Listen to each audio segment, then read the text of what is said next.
वो नौजवान बेहद हसीन था। ऐसा लग रहा था मानो कि वो इस दुनिया का हो ही नहीं। उसकी आंखें नहीं बल्कि छोटे छोटे दो रोशन बल्ब की तरह लग रहा था। मैं तो चहलकदमी कर रही थी। दादी अम्मा, आपको तो मौका चाहिए होता है मुझे डांटने के लिए।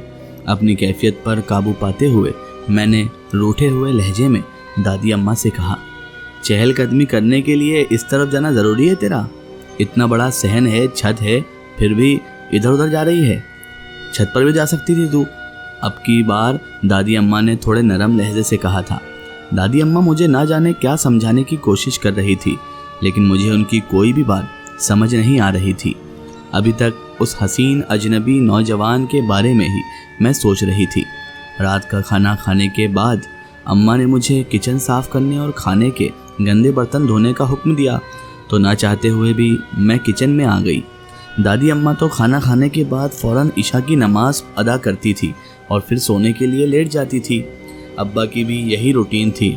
वो बहुत जल्द सोने की आदत थे, लेकिन आजकल छुट्टियों की वजह से हमारी रूटीन बहुत ख़राब हुई थी। वरना हम भी रात को जल्दी सो जाया करते थे, क्योंकि सुबह स्कूल जाने के लिए वक्त की पाबंदी करना बहुत ज़रूरी था।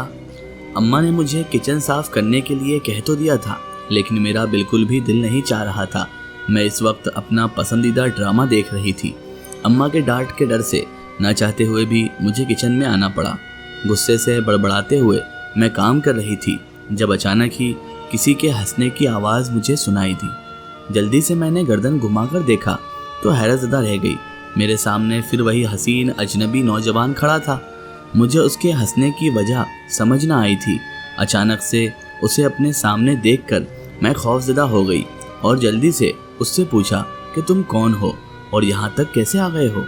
मेरा सवाल सुनकर वो मुस्कुराने लगा और हंसते हुए कहा, मैं वही हूँ जिसे तुम कहकर गई थी कि जब तक तुम नानी के घर से वापस आओगी तब तुम्हारा घर बिल्कुल साफ़ सुथरा होना चाहिए। और फिर तुमने देखा कि तुम्हारे आने से पहले मैंने सारा घर साफ़ कर दिया था कि तुम्हें कोई काम ना करना पड़े। हंसते हुए उसने अपना तारुफ करवाया। ये ख्याल आते ही कि वो इंसान नहीं बल्कि जिन्नात है या जिनजात है, मैं खौफ से थर थर काँपने लगी। तुम्हें मुझसे डरने या फिर घबराने की ज़रूरत नहीं है। मैं तुम्हें कोई नुकसान नहीं पहुंचाना सकता और पहुंचाना चाहता भी नहीं हूं, इसलिए तुम बेफिक्र रहो। मेरे खौफज़दा चेहरे की तरफ देखते हुए उस नौजवान ने कहा, क्या तुम इंसान नहीं हो? हैरत और खौफ से भरे लहजे में मैंने उससे पूछा, तो उसने इनकार में सर हिला दिया। तुम तो ऐसे डर रही हो जैसे तुम्हें मैं खा ही जाऊंगा। हम बरसों से यहाँ पर आबाद हैं, कभी भी हमारी वजह से तुम्हें या तुम्हारे घर वालों को कोई तकलीफ़ हुई है? फिर क्यों डर रही हो तुम? उस नौजवान ने मुझे समझाने की कोशिश करते हुए कहा था, लेकिन मैं अपनी इस दिल का क्या करती जो किसी तौर पर भी काबू में ही नहीं था या काबू में आ ही नहीं रहा था। खौफ की वजह से तेज़ तेज़ धड़क रहा था।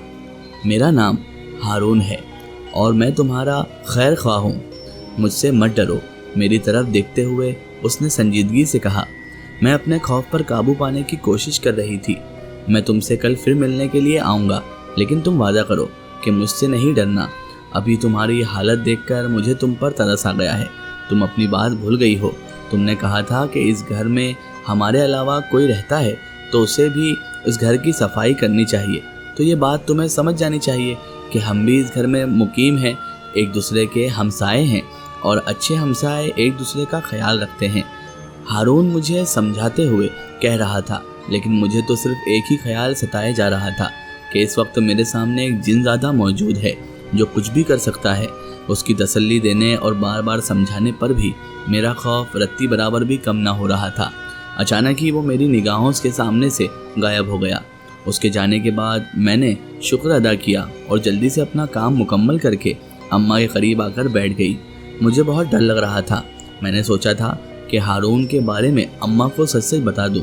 मैं अम्मा और दादी अम्मा को बताना चाहती थी, लेकिन मुझे यकीन था कि वो मेरी किसी बात पर एतबार ना करेंगे, उल्टा मेरा मजाक ही उड़ाएंगे। इसलिए मैंने उन्हें कुछ भी नहीं बताया और ना बताना ही मुनासिब समझा। अब मैं सोना चाहती थी, लेकिन हारून का खूबसूरत चेहरा बार बार मेरी निगाहों के सामने आ जाता। न जाने उसके चेहरे में ऐसी क्या कशिश थी, ऐसी क्या बात थी कि मेरी निगाहें उसके चेहरे से हटी नहीं रही थी और मेरी निगाहों के सामने उसका चेहरा आए जा रहा था। जितना मैं सोचती कि उसके चेहरे को ना सोचूं, उतना ही उसका चेहरा मेरे सामने आ जाता। जाने उसके चेहरे में ऐसी क्या बात थी, मेरे जहन के साथ वो चिपक कर रह गया था। इसमें कोई शक न था कि वो बहुत हसीन नौजवान था। मैंने अपनी ज़िंदगी में उससे पहले इतना हसीन लड़का कभी नहीं देखा था। मेरा दिल बार बार उसकी तरफ मुतवज्जो हो रहा था। इसके बारे में सोचते हुए न जाने कब मैं नींद में खो गई। आज सुबह से मौसम अब्र आलूदा खुशगवार था। सूरज न होने की वजह से ज़्यादा गर्मी महसूस नहीं हो रही थी और हल्की हल्की हवा ने मौसम बहुत हसीन बना दिया था। अम्मा से इजाज़त लेकर मैं कुछ देर के लिए छत पर आ गई। धूप में छत पर जाने का तसव्वुर भी न था, लेकिन आज के खुशगवार मौसम की बदौलत अम्मा ने मुझे छत पर जाने की इजाज़त दे दी थी। छत पर आकर मौसम मुझे और हसीन दिखाई देने लगा, क्योंकि हर तरफ हरियाली थी और हवा बहुत ठंडी और अच्छी महसूस हो रही थी। शुक्र था कि मेरे दोनों बहन भाई इस वक्त ट्यूशन पढ़ने के लिए गए हुए थे, वरना वो भी इस वक्त ज़रूर मेरे साथ छत पर मौजूद होते। मुझे अपने करीब से किसी के सांस लेने की आवाज़ सुनाई दी तो मैंने घबराकर जल्दी से पीछे मुड़कर देखा। हारून मेरे बिल्कुल करीब खड़ा था। अजीब बात थी कि उस वक्त मुझे उसे देखकर कोई डर या खौफ महसूस नहीं हुआ था। शायद रात को पहली मुलाकात थी और रात का वक्त होने की वजह से मैं बहुत ज़्यादा खौफजदा हो गई थी। आज मौसम बहुत हसीन है, बहुत जल्द बारिश होने वाली है। आसमान की तरफ देखते हुए हारून ने मुझसे कहा, मैं तो उस मौसम की दीवानी हूँ।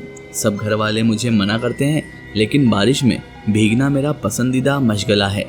अपने खौफ पर काबू पाते हुए मैंने मुस्कुराते हुए जवाब दिया, अच्छी तरह से जानता हूँ कि तुम्हें क्या पसंद है और क्या नहीं।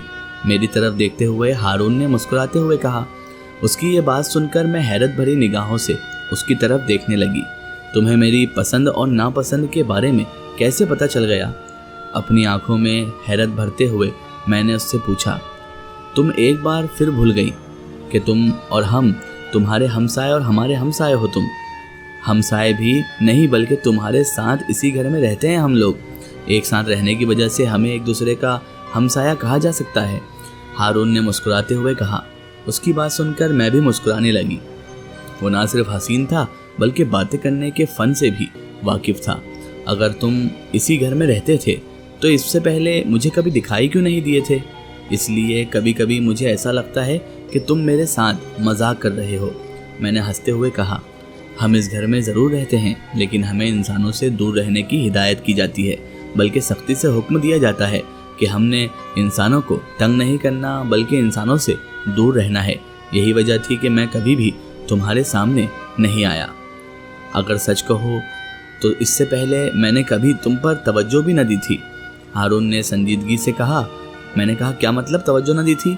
हैरत से मैंने पूछा तो वो ज़ोरों से हंसने लगा मेरे चेहरा देखकर, और मुझे भी उसे देखकर हंसी आ गई। इसका एक स्टोरी हम देखेंगे इसके अगले पार्ट में।